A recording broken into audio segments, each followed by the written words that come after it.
ये जो आप गंदी दृष्टि से माताओं बहनों की तरफ देखते हैं या किसी पुरुष की तरफ माताएं बहनें देखती हैं, ये आपकी दृष्टि कैसे प्रियालाल को देख पाएगी? खुद गंदगी पैदा कर रहे हो अपनी दृष्टि में और चाहते हो प्रेम मूर्ति श्यामा श्याम के दर्शन साक्षात्कार, धूल झोंक रहे हो अपनी आंखों में और सूक्ष्म वस्तु देखना चाहते हो। सावधान, स्त्री मात्रे मात्र बुद्धि है। जितनी माताएं बहन हैं सब, इनके प्रति मात्र बुद्धि अर्थात पूज्य बुद्धि होना चाहिए। कई बार सत्संग में कहा है कि वो बहुत ही आसुरी स्वभाव वाला राक्षस होगा जो अपनी माता बहन बेटी के प्रति गंदी दृष्टि रखे, नहीं तो परिवार में सब रहते हैं, कहाँ ऐसी कोई मलिन वृत्ति रहती है। पर जहां हम दूसरा भाव आरोपित करते हैं वहीं हमारी गंदी वृत्ति हो जाती है। इस गंदी वृत्ति और गंदे भाव को त्याग कर ही तो हम दिव्य वृत्ति और दिव्य भाव प्राप्त करने चले हैं। फिर हम सहयोग क्यों देते हैं इंद्रियों को गंदी दृष्टि देखने का? इनको शासन में क्यों नहीं लेते? अगर आप शासन में नहीं लोगे तो कोई है ऐसा जो आपको शासित कर देगा, ऐसा बांध देगा कि निकल ही नहीं पाओगे, देखने लायक नहीं रहोगे, दृष्टि ही अपहरण कर लेगा वो। बहुत सावधान, बहुत बढ़िया संयोग बनाए निकल चलो। ज्यादा उद्दंडता करोगे तो समय व्यर्थ जाएगा, बंधन दृढ़ होता जाएगा, अवसर खो जाएगा, हाथ से निकल जाएगा। यहां किसी का कुछ नहीं बिगड़ता, आपका आचरण आपका ही सर्वनाश कर देगा। तुम किसी को नहीं बिगाड़ सकते, तुम्हारे आचरण ही तुम्हें नष्ट कर देंगे। सत्संग का तात्पर्य मनोरंजन नहीं है, सत्संग का तात्पर्य है मन की अशुभ वृत्तियों का नाश करके सत्संग करना। सत है श्यामा श्याम, सत है श्यामा श्याम का नाम, सत है श्री वृंदावन धाम, सत है रसिकों का उपदेश। अगर ये स्वीकार है तो सत्संग है, ये स्वीकार नहीं तो नाटक है, सत्संग नहीं है। फिर जगत नाटक में फंस करके फिर रो। अगर जगत नाटक से मुक्त होना है तो ये सत्संग स्वीकार करो। हमारी वृत्तियां जब जैसा चाहती वैसा मनमानी किससे छुपा रहे हो? अंतर्यामी परमात्मा तुम्हारे हृदय में बैठा एक एक बात देख रहा है और उसी की प्राप्ति के लिए चले हो और उसी से छल कपट करके उसी को तुम जान रहे हो कि वो तुम्हारी बातें नहीं जान रहा, तो ठीक है, वो तुम्हारी ये बातें नहीं जान रहा तो तुम्हारी सत्वृत्तियां भी वो नहीं जानेगा, कर लो। अगर तुम असत वृत्ति गंदी बातों को ये समझ रहे हो कि कोई बात नहीं, क्या यहां तो कोई नहीं देख रहा है, तो फिर जो तुम शुभ आचरण कर रहे हो वो भी फलीभूत नहीं होंगे। फिर पुकारोगे कि अरे हमने क्या बिगाड़ा, भगवान का ऐसा कर दिया, क्योंकि तुमने मान लिया ना, ये यथा माम प्रपद्यन्ते तास तथैव भजाम्य हम।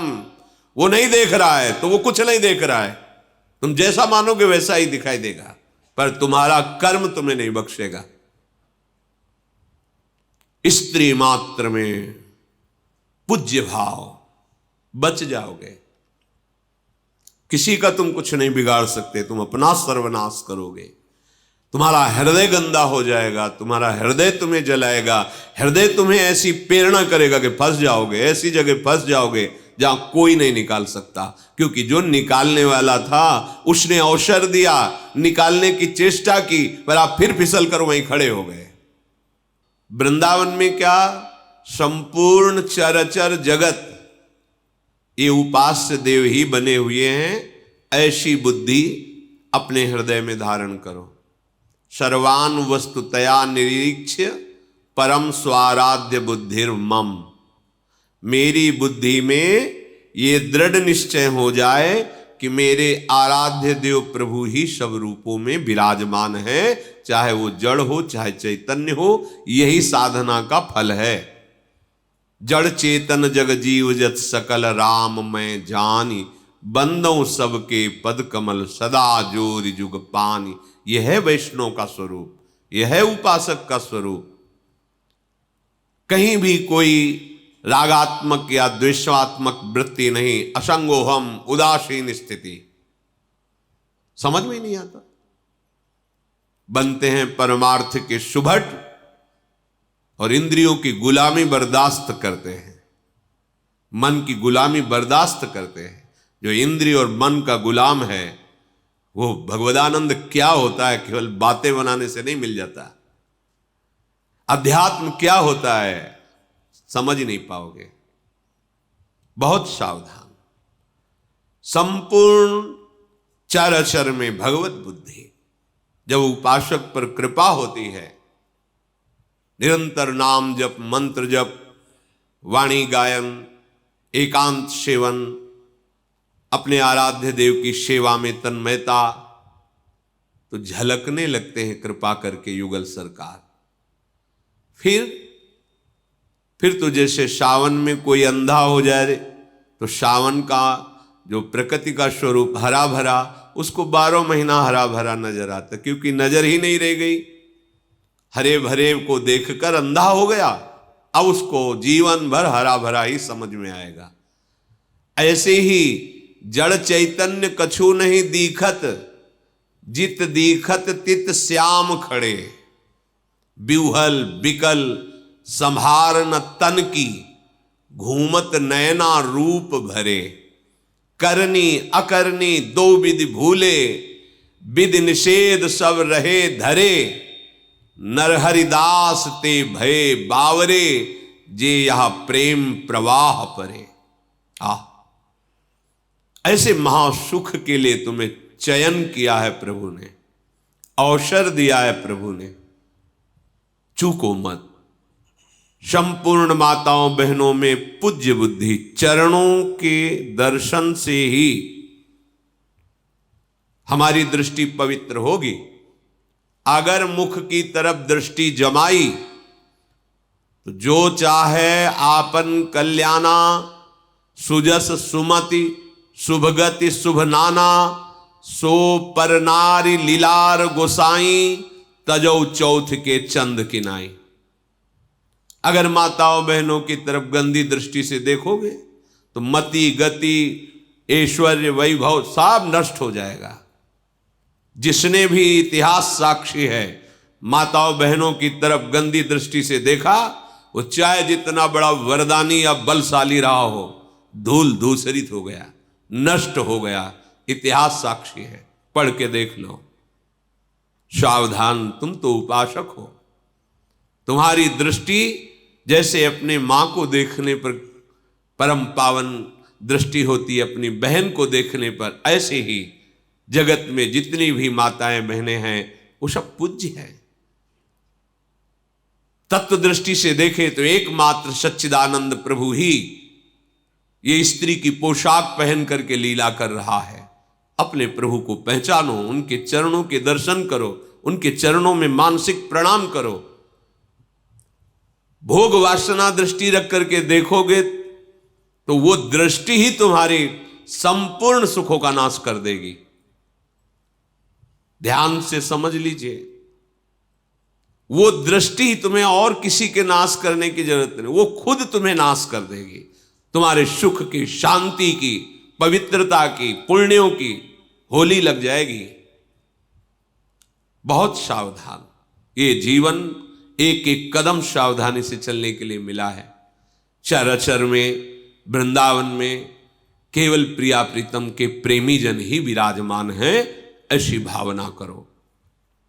उपासक इसे लाभ ना मान ले कि भाई जीवन भर भजन तपस्या की, वाह वाह ये मिला हमें। ये आखिरी खाई है जहां गिर करके दुर्गति होती है। कामिनी, कंचन, कीर्ति, पुत्रैषणा, वित्तैषणा, लोकैषणा, ये 3 सीमाएं खींची गई भगवत मार्ग के पथिक को। तीनों को बड़ी सफाई से लांग जाओ। अगर किसी में भी तुम भिड़ गए, किसी में धोखा खा गए तो गिर जाओगे खाई में। ये वाहवाही, ये प्रशंसा हरि की ठीक है। अगर अपनी मानी तो ये आखिरी खाई है, इसी में गिर जाओगे, आगे निकलना बड़ा कठिन हो जाएगा। श्रीपाद कह रहे बाह्य शेषार्थ लाभेष्वपि, ये बाह्य लाभ कोई लाभ है? नाना प्रकार की सुख भोग सामग्री मिल जाना, प्रशंसा मिल जाना, प्रणाम नमस्कार या अन्य अन्य, ये कोई लाभ है? अभी प्राण निकलेंगे, चले जाओगे, कौन पूछेगा?